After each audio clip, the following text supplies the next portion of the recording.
Hello मेरे प्यारे दोस्तों, RKS स्टडी सेंटर में आपका स्वागत है। आज हम लोग टेंस के बारे में पढ़ेंगे। इससे पहले वाले वीडियो में प्रेजेंट इंडेफिनिट टेंस एवं प्रेजेंट इम्परफेक्ट टेंस के बारे में बताए थे। आज जो बताएंगे प्रेजेंट परफेक्ट टेंस के बारे में। ठीक है, सबसे पहले प्रेजेंट इम्परफेक्ट टेंस होता क्या है।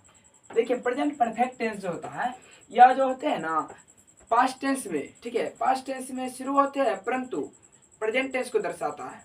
उसे ही हम लोग क्या कहते हैं, पास्ट प्रेजेंट परफेक्ट टेंस है। ठीक है, प्रेजेंट परफेक्ट टेंस समझने के लिए देखिए, यदि वाक्य के अंत में देखिएगा, बोल रहे जिस वाक्य के अंत में चुका हूं, चुके हो, चुकी है लगा रहे, उसे प्रेजेंट परफेक्ट टेंस कहते हैं। ठीक है, उससे पहले प्रेजेंट परफेक्ट टेंस का हिंदी होता है पूर्ण वर्तमान काल। ठीक है, पूर्ण वर्तमान काल में क्या होता है, बोल रहे जिस वाक्य के अंत में चुका हूं, चुके हो, चुकी है लगा रहे, उसे प्रेजेंट परफेक्ट टेंस कहते हैं।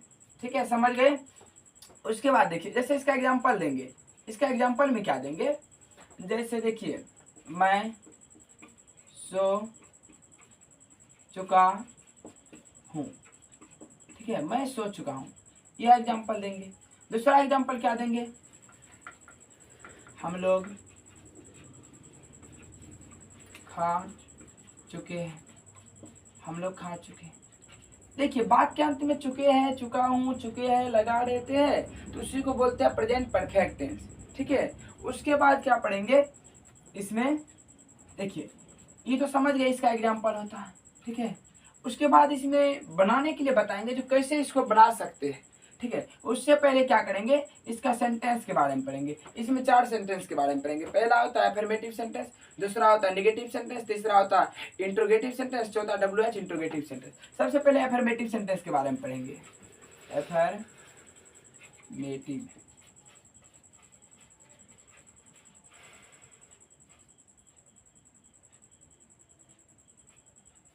एफर्मेटिव सेंटेंस का मतलब था सकारात्मक वाक्य। सकारात्मक वाक्य आने का मतलब है, जैसे क्या लिखे, मैं सोच चुका हूँ, यह सब सकारात्मक वाक्य होता है। ठीक है, ये सब सकारात्मक वाक्य है। इसका एग्जाम्पल यदि बोलेंगे तो सबसे पहले इसका स्ट्रक्चर लिखेंगे। स्ट्रक्चर का हिंदी होता है बनाने का नियम। बनाने का नियम क्या स्ट्रक्चर होता है इसका, होता है सबसे पहले सब्जेक्ट प्लस हैज या हैम प्लस V3 प्लस ऑब्जेक्ट। देखिए, इसमें समझाना क्या रहता है, वर्ब जो होते हैं ना, कौन सा हम टेंस में जब भी पढ़ते हैं तो कौन सा वर्ब का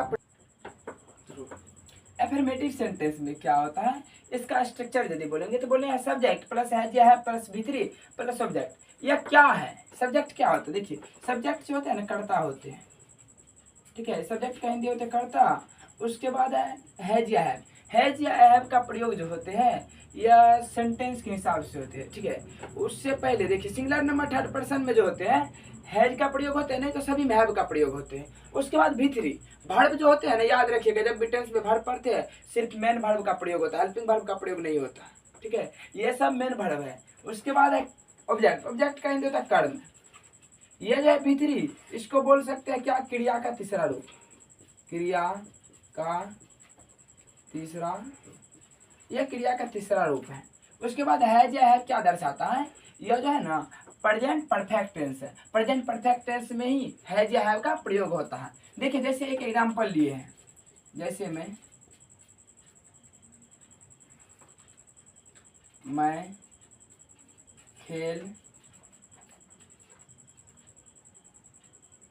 खेल चुका हूं।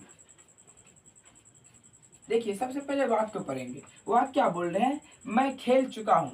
ठीक है, इस सेंटेंस में क्या देखना है, जब कौन सा सबसे पहले देखेंगे, यह जो है ना क्या है। देखिए क्या लिखे, मैं खेल चुका हूं।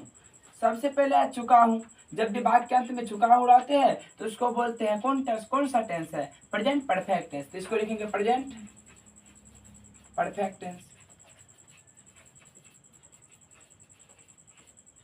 समझ गए इतना, प्रेजेंट परफेक्ट टेंस है। उसके बाद समझेंगे क्या, यह प्रेजेंट परफेक्ट टेंस का कौन सा सेंटेंस है। यह जो सेंटेंस है, जैसे मैं खेल चुका हूं, यह है एफर्मेटिव सेंटेंस।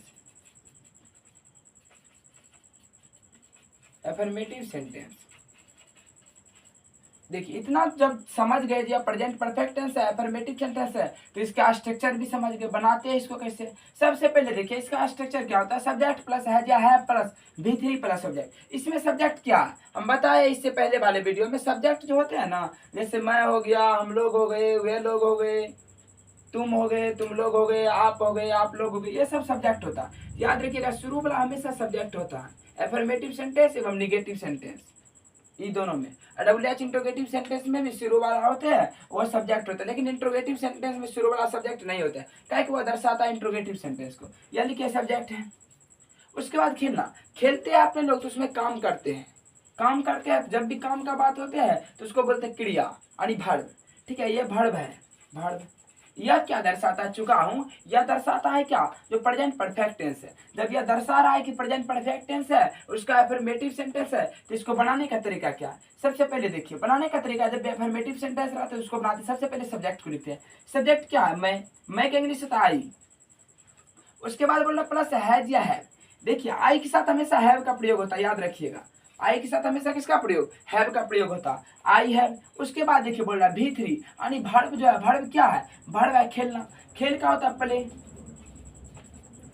उसके बाद बोल रहा है खेल, खेल का प्ले, बोल रहा है V3, तो प्लेड होता है इसका। इतना समझ गए। उसके बाद दूसरा एग्जाम्पल देखिए, दूसरा बोल रहे हैं